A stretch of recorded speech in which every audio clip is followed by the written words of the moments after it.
Hello, everyone. Good afternoon. Hello everyone.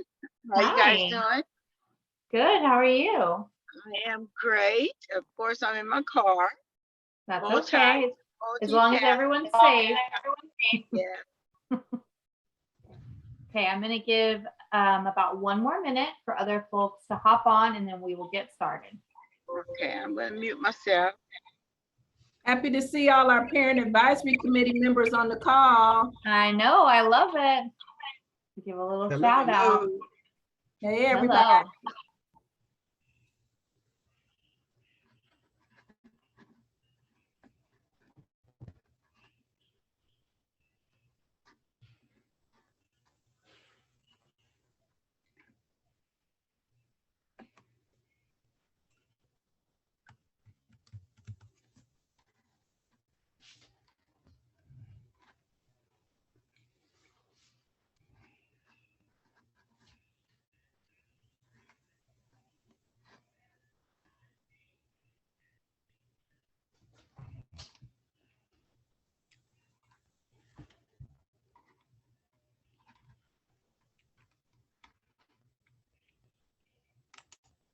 Hey, Jess.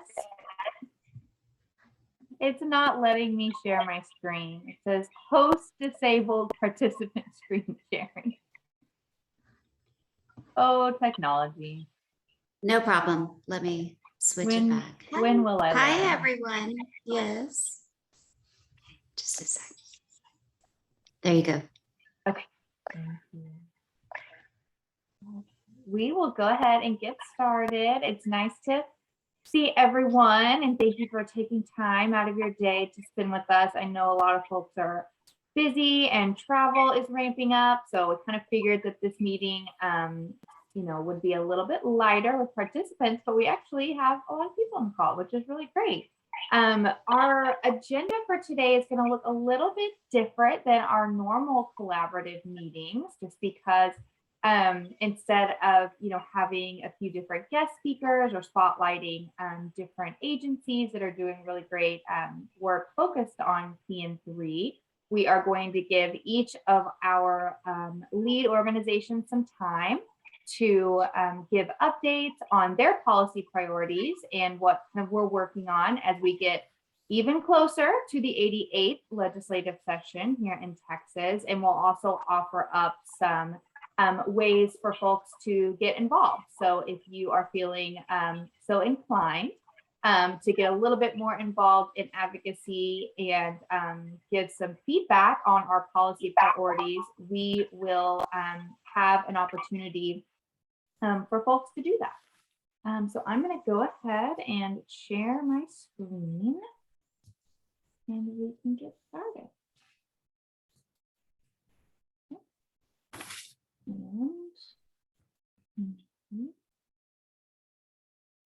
Okay. And after we go through and do just quick, like I said, high level policy updates, we are then going to have some time of discussion and reflection with Tracy J and Brandon from the Quiet Rebel. And we'll talk a little bit more about that as we get closer. So once again, I think I know pretty much everybody that's on the call today, but I always like to give, a high level kind of overview of what the collaborative is and what our vision is for the collaborative. So our vision is to ensure that all Texas children are able to begin life with a strong foundation, have equitable access to health and early learning supports in their homes and communities. And this will be made possible with aligned early childhood systems that are coordinated and well-funded to ensure young children and their families are healthy and thriving. And our mission, of course, is to hopefully serve more than 400,000 additional infants and toddlers with health services, early child care and education, and prevention and early intervention services by 2026.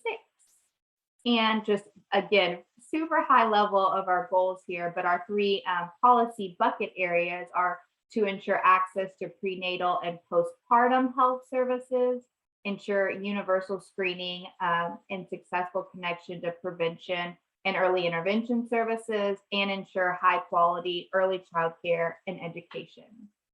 So I'm going to go ahead and pass it off to Diana from Texans Care for Children, and she is going to give us some policy updates for Texans Care for their policy area. You can take it away if you want to, Diana.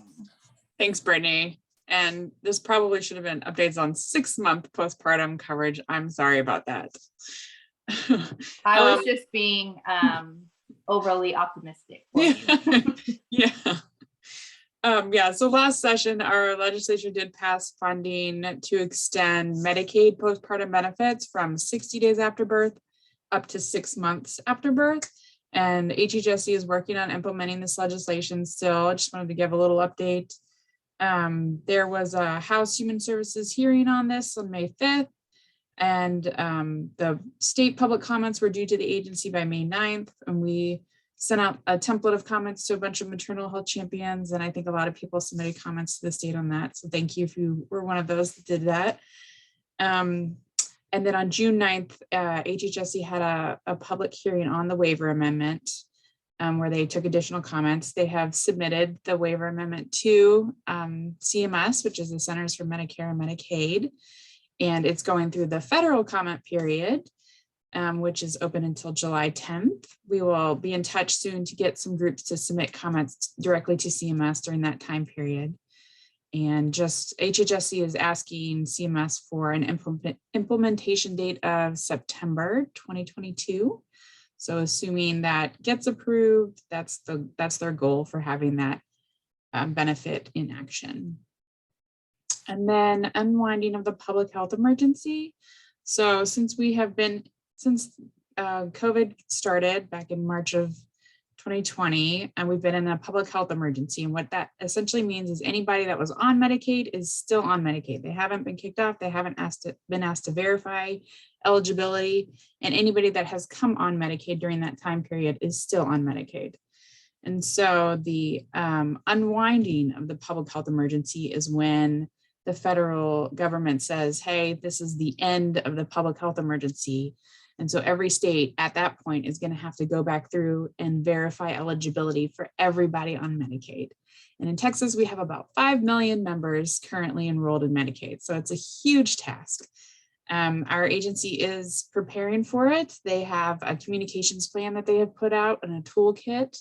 And the phrase that they're kind of doing is like, don't wait, update. So we don't officially know the end of the public health emergency yet. We anticipate that it will be extended to about mid-October, and our national partners are saying probably to the end of the year. So, but even though it hasn't ended yet, we're still encouraging Medicaid members to contact HHSC to update their information so that when that enrollment does happen, that you actually get the notifications that you need to know what to do about your case. So the big things are going to be updating your address, if you've had a change in family size, if you've had a change in income, those are the big ones. Also, if you're used to using your app, your YTV app, and you forgot your password because you haven't need to do anything in there for at least 2 years, now's the time to get it reset and figure out what that is. So that's pretty much all we have on those 2 items. Okay. Thank you so much, Diana. Does anybody have any questions for Diana? Very complicated policy shifts going on right now. So, hey, Diana, I have a question. Sure. So getting them to don't wait update, which is smart. So even if they update now and they would get kicked off because they are making more money or et cetera, that won't happen until the emergency is ended. It's just going to be less. It's just a way to get in front of all the people updating, correct? That's correct. So they cannot unenroll anyone until the public health until a month after the public health emergency ends. So even if it ends in October, they can't start enrolling people till November. Gotcha. So we're just encouraging people to update their information as soon as possible so that they can make the appropriate case decision so you get notice. So even if you're not eligible for Medicaid anymore, they can send you notifications about other programs that you might be eligible for, or like instructions on how to use the marketplace to see what you can get there. So you want to get the notifications that are right for you and your family members. And so that's why it's so important to update your information sooner than later. Great question. Thanks, Kim. And we'll go ahead and pass it off to Kim to give an update from Children at Risk. And Kim, if it's okay, I'll just click through the slide for you. Sounds good. I'll tell you when I'm done. So, Perfect. Good afternoon, everyone. Thanks again for being here. So I'm going to go through our Early Childhood Coalition work groups that we have. There are 6 of them. And as I go through each one, I will kind of give you an update on what we're working on and doing in each of them. So, and at the end, there's a link that if you want to get involved in any of them, we would appreciate and encourage you to do so. Each work group is meeting between monthly to every other month, just depending on schedules and what they're working on. And then once you sign up, then you'll get on the email list and we'll get notified for all the meetings and so forth. So the first one is the EC workforce. This work one is working as led by our friend and colleague, Cody Somerville at Texas AOIC. And we're really looking at 2 different things when it comes to workforce. One is compensation.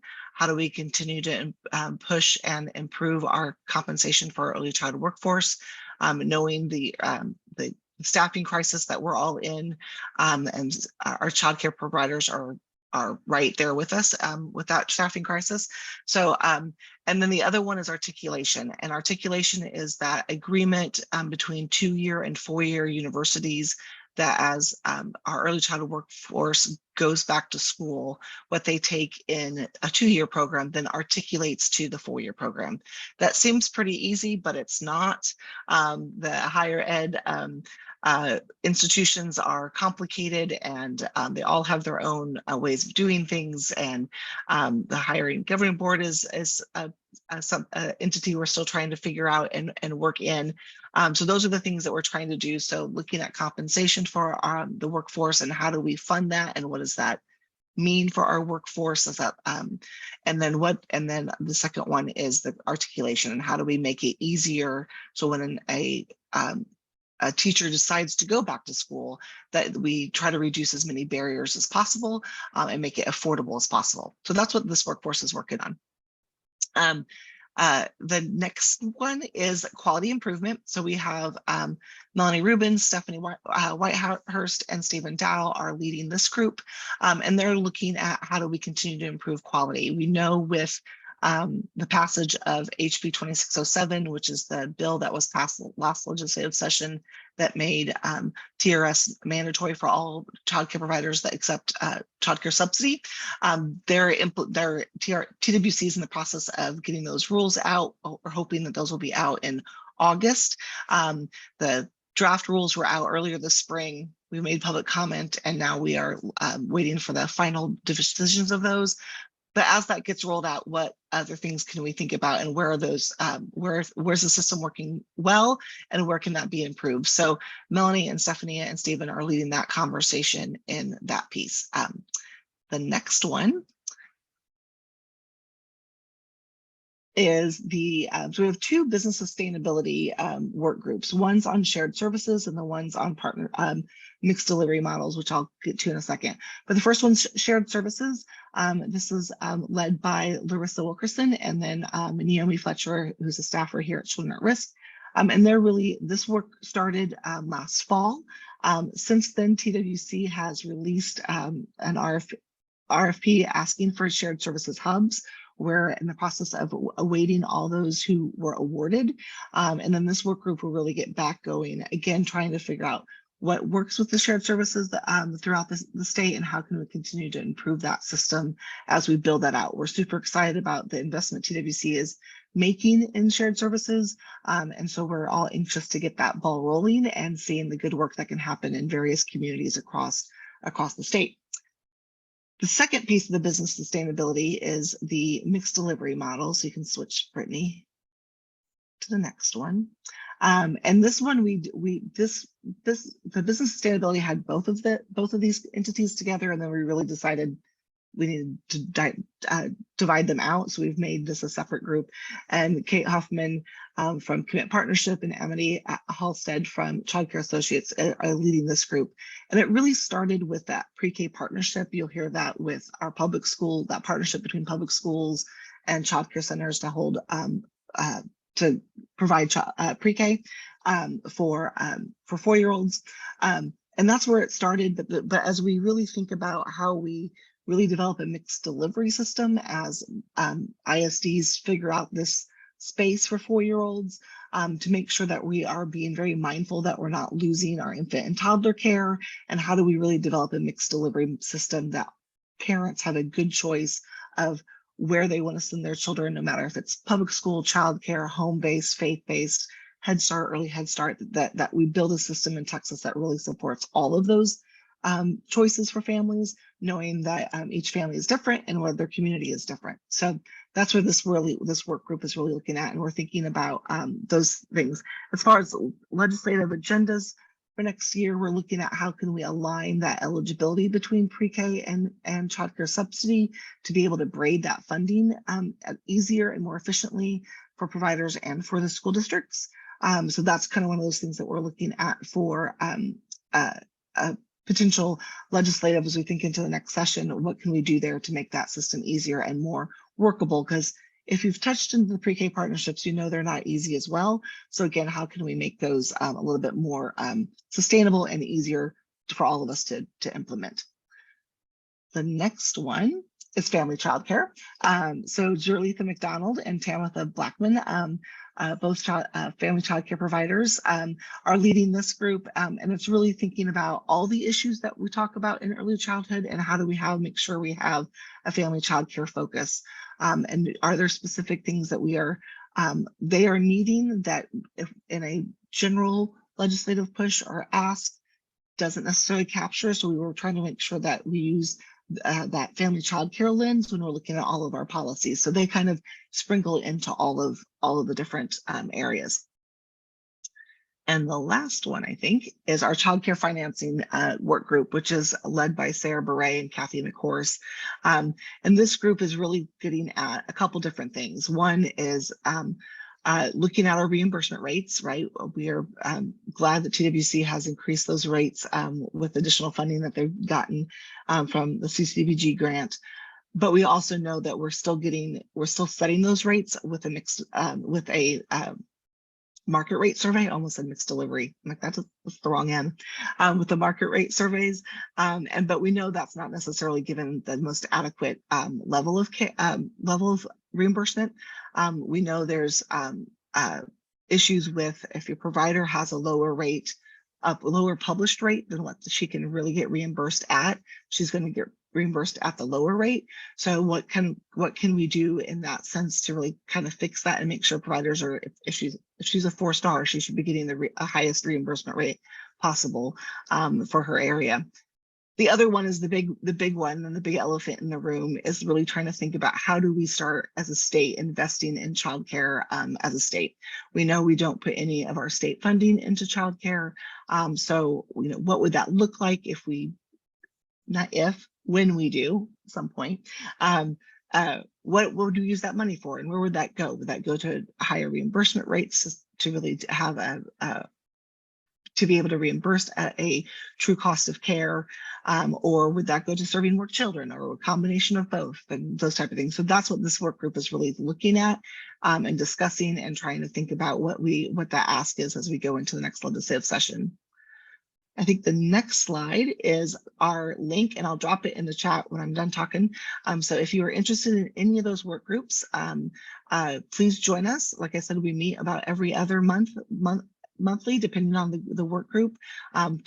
Most of us are taking a little bit of time off for the summer, but we'll pick up in earnest in August for sure. And then we'll dig into that as we build out our legislative agenda. So we'll definitely have, we want your input as we have those conversations and figure out what our asks are. Oh, thanks, Makia, for dropping that in. She was ahead of me.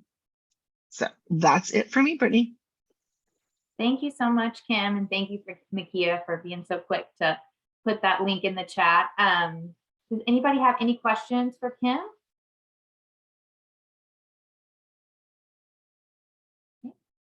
Thank you, Kim. So we will move on to our final policy bucket, which is supported families, which Text Protects is leading. And we are going to be focusing on several strategies moving into this legislative session to prevent child abuse and neglect, and focus on intervening to support families, hopefully before a crisis ever occurs. So one of these strategies is universal nurse home visitation. So we'll be advocating for, of course, increased funding and opportunities to expand and scale these really important programs, hopefully across the state of Texas. Increasing access to universal resource and referral systems for families to ensure that they have, again, what they need and the supportive services that they need to ensure that we can really reach families, again, before a crisis occurs and prevent any unnecessary contact with the child welfare system. And then, of course, we will be advocating for increased funding for prevention and early intervention services within the Department of Family and Protective Services. I know that's a really high level, like 50,000 foot view, but of course, I think all of the agencies here are working very hard on legislative planning right now as we start to gear up for the fall. But we just wanted to take a little bit of time just to share kind of what we're envisioning over the next few months, what we're working on, and give everybody an opportunity to get plugged in if you would like to. I will make one more plug here before I offer up some ways to get involved with Text Protects policies, in that currently right now, MCV is up for reauthorization at the end of September of this year, so September 2022. And MCV is the Maternal, Infant, and Early Childhood Home Visiting Program. It is a federal grant to states, territories, and tribes that supports evidence-based home visiting for families from the prenatal period all the way up through kindergarten. This is a really important federal funding stream for Texas. It funds a lot of our home visiting and prevention early intervention programs. So this is a very important reauthorization. Again, it is going to be up. The program needs to be reauthorized by September of this year. It is not really moving right now in Congress, but I know we all know that a lot of things aren't moving, and they're about to go on summer recess. So I am going to drop a few resources in the chat if you are interested in doing some more specific targeted outreach to Texas delegation members. I have a list of, it's not long, it's just, a few members of Congress that are Texas Congress people that you can reach out to that are on relevant MCV committees. I can help you set up those meetings, and Text Protects will be sending out an advocacy alert probably in the next week or so. That'll make it really easy. If you want to just enter in your information, we'll have a pre-populated letter that you can send to your specific representative. So if you would like to receive that advocacy alert, you can sign up for our Text Protects email, and it is there on the slide, and I will also put it in the chat when I stop talking.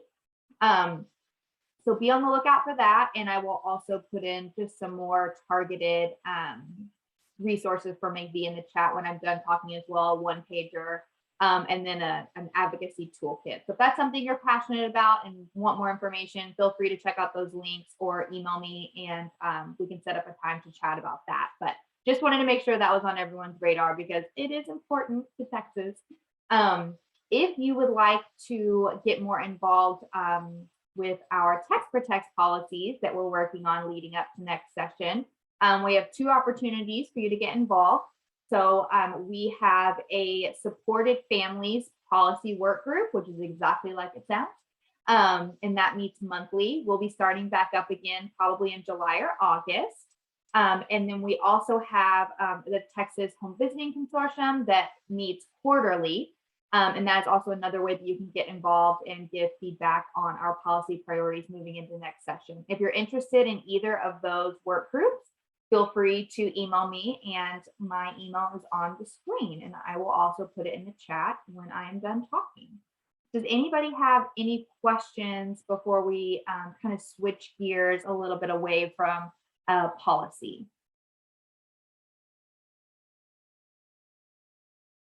Okay. Then I am going to stop sharing. I will put those links in the chat, and we are going to move into a time of discussion and reflection with our PN3 racial equity consultant, the Quiet Rebel. We wanted to create a safe space for everyone to kind of reflect and just give everyone some time to connect and process really, the mass violence that we've all experienced over the past month to 6 weeks, and just kind of reflect on how this shows up in our work. And again, just kind of give everybody a safe space to talk and reflect on these issues. So I'm going to stop sharing that, and I'm going to make Tracy a co-host so that she can share her screen as well. All right. Let me just make sure all my technology is doing technology things. No, it's not being, oh, of course, there you are. You're right at the top. Okay, let's see.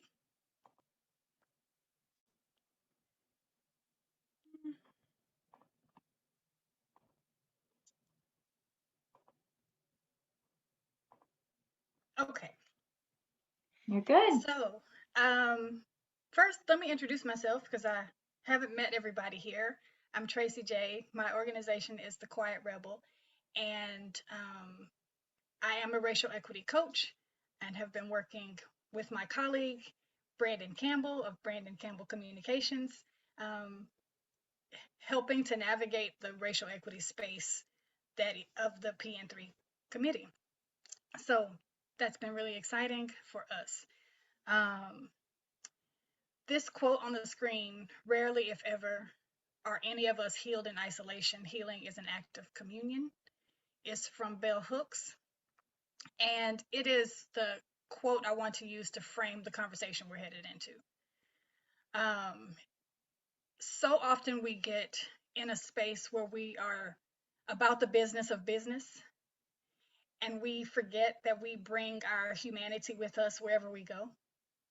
And so this next few minutes is dedicated to our humanity.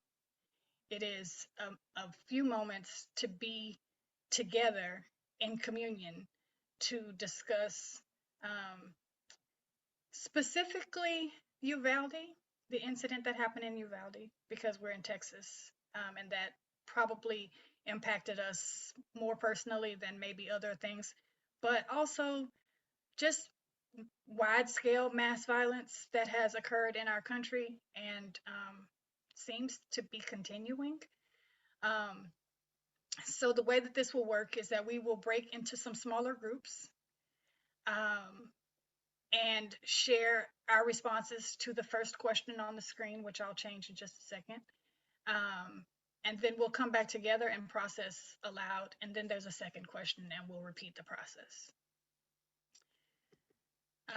Anytime I gather a group of humans together, I like to give us some talking agreements.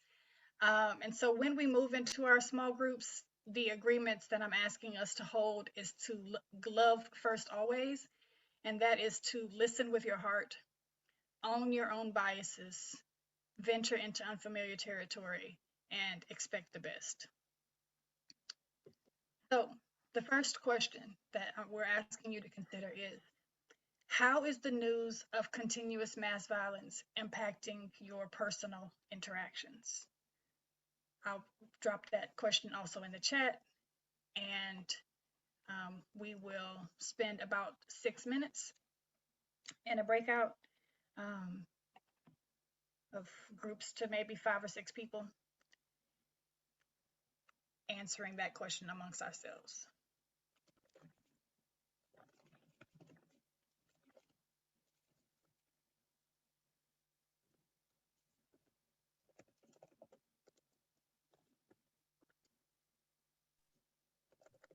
I think Jess might be having some issues. So I'm going to take back the host and put us in breakout rooms. Give me just a second. Thank you for putting the question in the chat.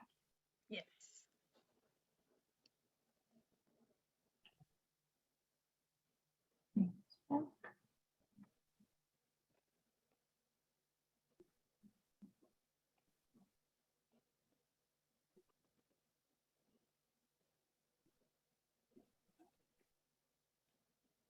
Okay.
I meant to get the pop-up window to go away, and I bumped myself back in. So hi. I did the same.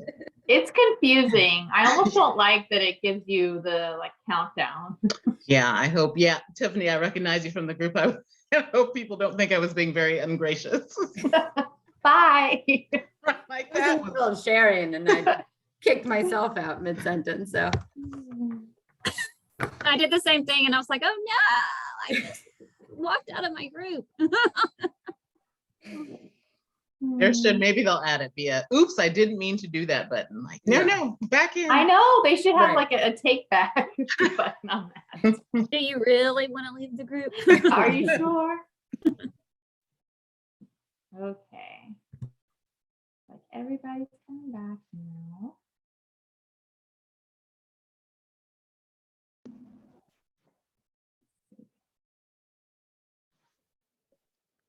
Brandon? Okay, are we all back? I was looking to see. I know. Okay. I can't. There you are. That's what I was seeing. Who Too was many popping back? people. Okay, everyone. Well, thank you.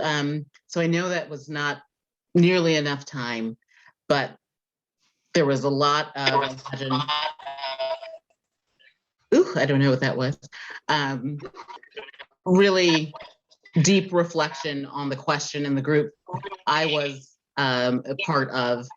And I'd love to hear, now that we're back together, what are some of the things that came up for you that you shared in the group, or perhaps didn't have an opportunity to share, that you'd like to share with the full collaborative?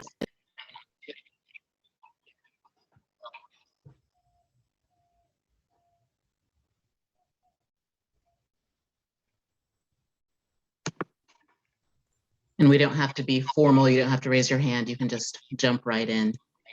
I'll share. Oh, go ahead, Jeff. Sorry. Go ahead, buddy.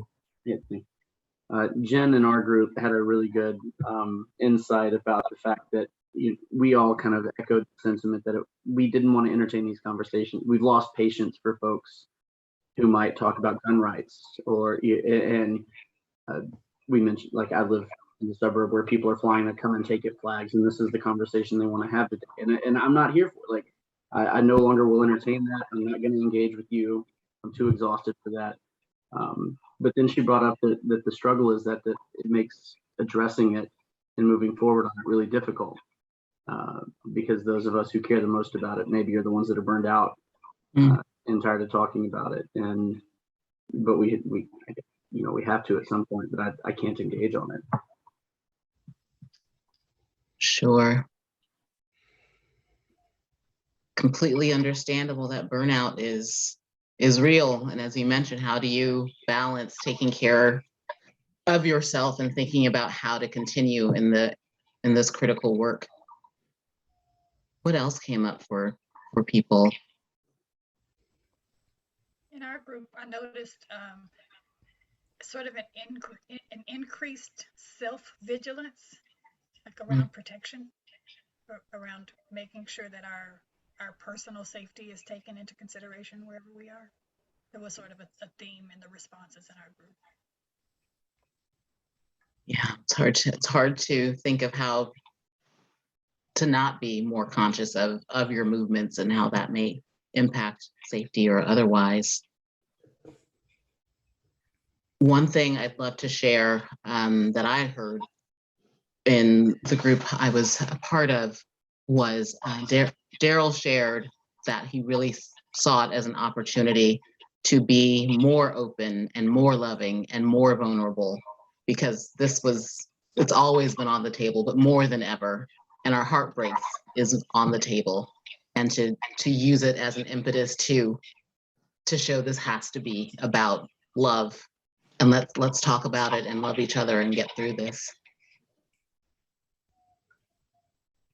I'll say this to Stephanie, that, and I didn't mention this in the group, but especially with Uvalde and the story that's unfolding, it just, to me, it makes it so much harder to have a conversation with my 5th grader, almost 6th grader, about what to make of this, right? Like at the beginning, it was sort of like, yes, this can happen, but I still want to convey safety to him, right? And he goes through these you know, the drills at school where they hide in a closet and lock the door and all those things. And yet, as the news comes out, it's like so many adults failed these kids that are part of the plan when they do drills of who's going to be there for them. And I think it's just, you know, and I have reactions to the news or things I read, and he's like, what? And, you know, some of them I just really don't know whether to share. Although I'm trying to raise a kid with, you know, who's realistic about some challenges in life. So I find the conversation with my son really hard. I don't know if others are kind of confronting that too.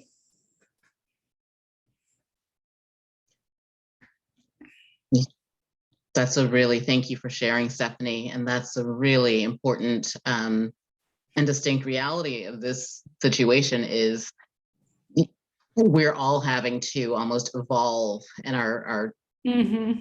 our feelings and emotions are changing the more information comes out. And how do we deal with that personally, as well as relay that to the young people in our lives, let alone everyone else. And Stephanie and Jeff, you all bring up good points. I mean, it does get tiring. We get weary, and we can kind of not know how to have those difficult conversations. But I think that education is important. That education leads to empowerment. That empowerment leads to enrichment. And if we can provide those early pathways to our kids, I think that they can then kind of foster and shape and cultivate what they need to do with their generation to move forward, to kind of make sure that they're providing that safety, not just from us, but amongst themselves as well, to kind of make sure that we can kind of do what we can to keep them protected and safe out here in society. Absolutely. Amelia, I don't know if that was accidental hands up or. Okay, it may have been. I wanted to share, Kim, you put in the chat, and it's so powerful. We tell our children to look for the helpers, and in this case, the helpers didn't help. How do you reconcile that? Okay, part two, the second question, Tracy will introduce to us. Thank you all for sharing so deeply about how this is impacting you in your personal spaces. And because we are colleagues and we have shared work, the second question is about our work. It is about the ways that the news of the mass violence is impacting your work specifically, or your ability to do the work. And so that is the next question that we'd like you to consider, and I will also drop it in the chat.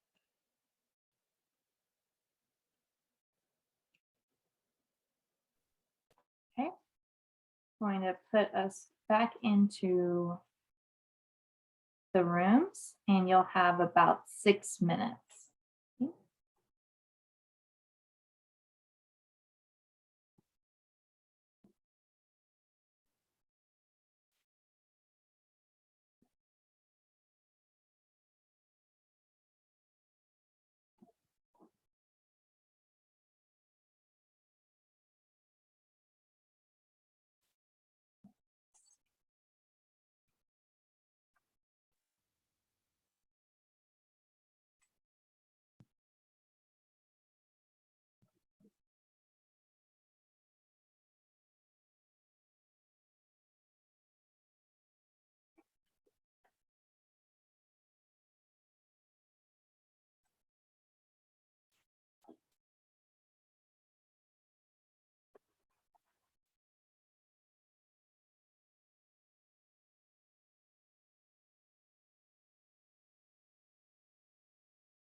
Welcome back.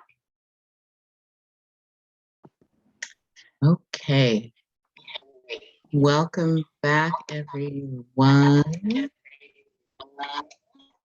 I apologize. I don't know what that background noise is that you're hearing. But now that we are back to process the second question, I'd love to hear what some of the conversation was.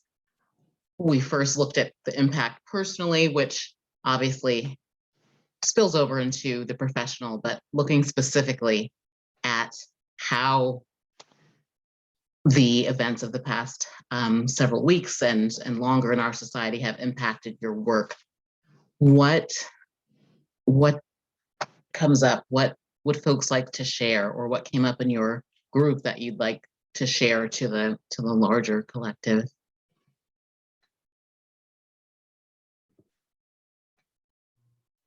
I'll just share one of the things that we talked about is how for many of us who work with organizations, individuals, legislators on both sides of the aisle, that, you know, we all wanted to do something. We all want to call a thing, and we are having to be super careful in how we discuss, we phrase, we advocate, and it's frustrating because, you know, these were children. I mean, every life is worth fighting for, but when it comes to kids, you know, you just want to fix the problem, and you don't want to mince words, and you don't want to worry about hurt feelings. You just want to save kids from being shot at school. And so that's been a frustrating part of the work. Yeah, absolutely. Thank you, Sharon.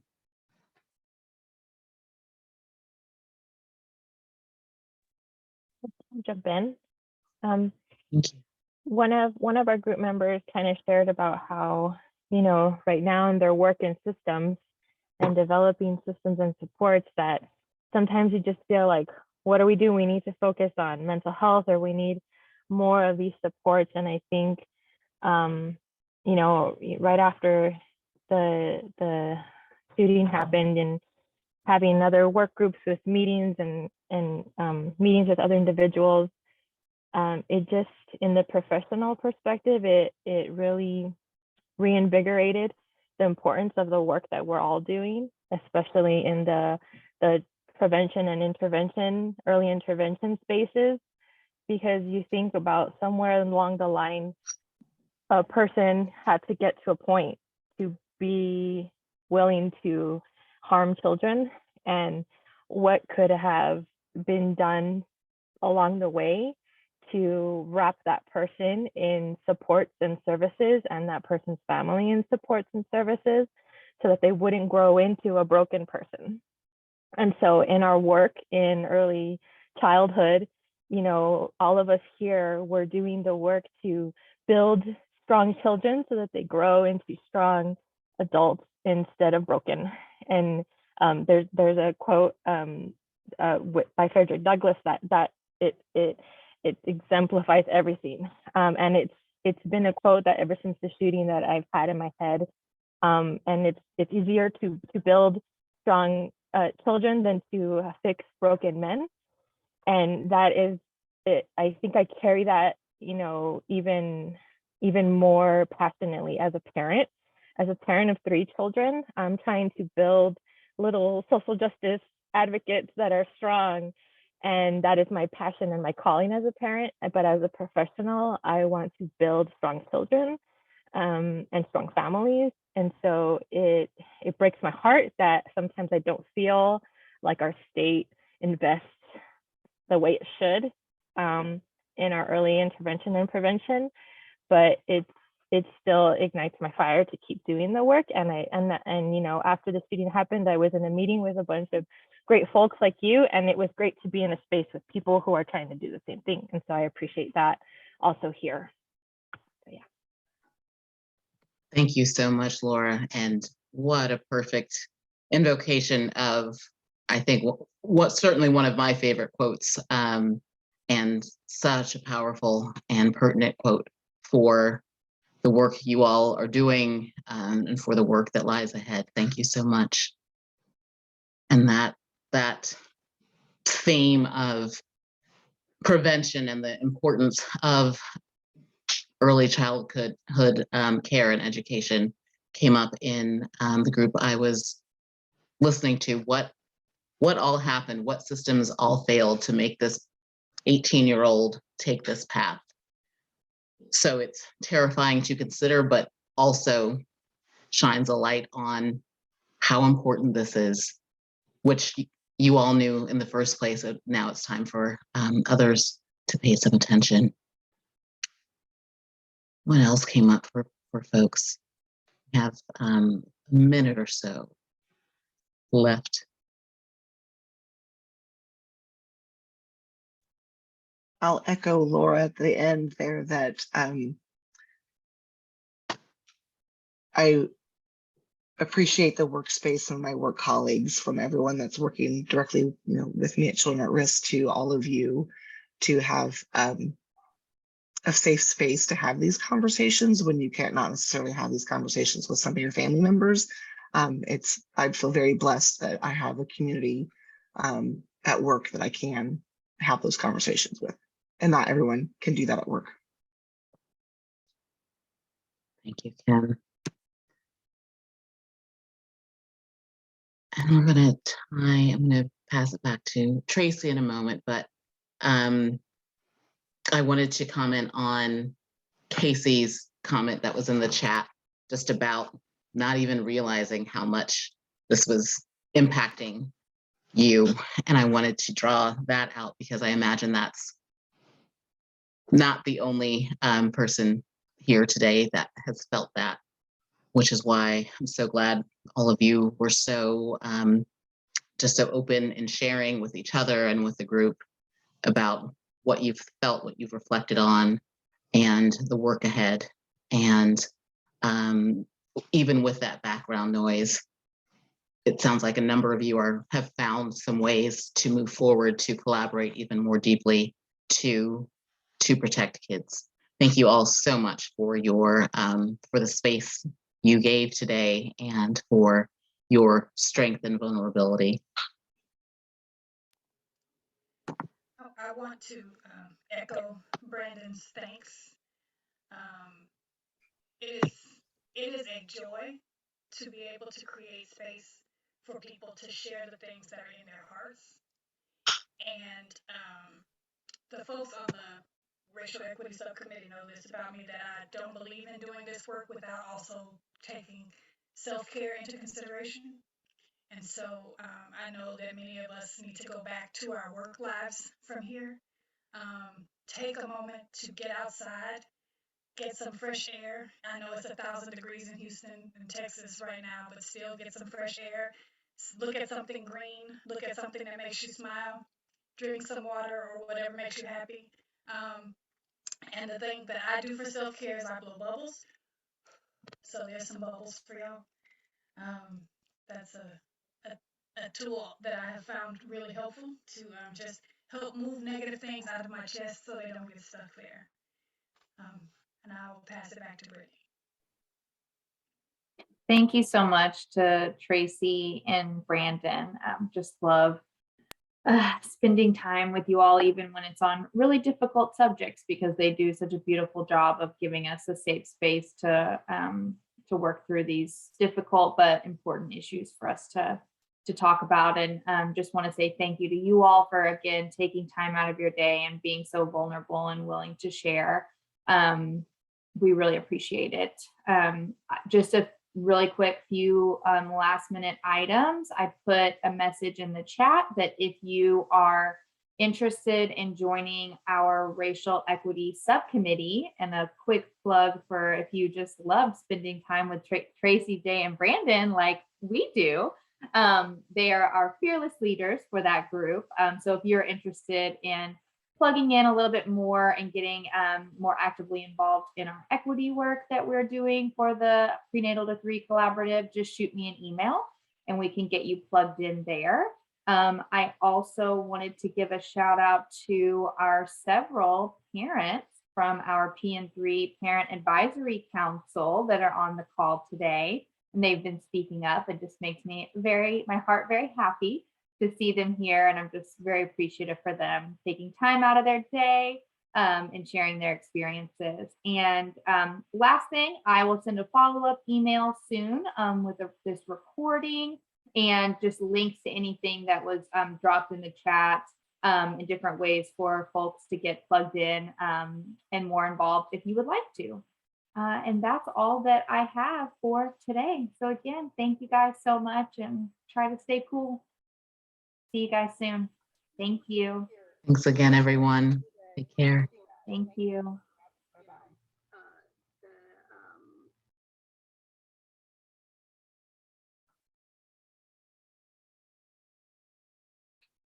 Hi, friends.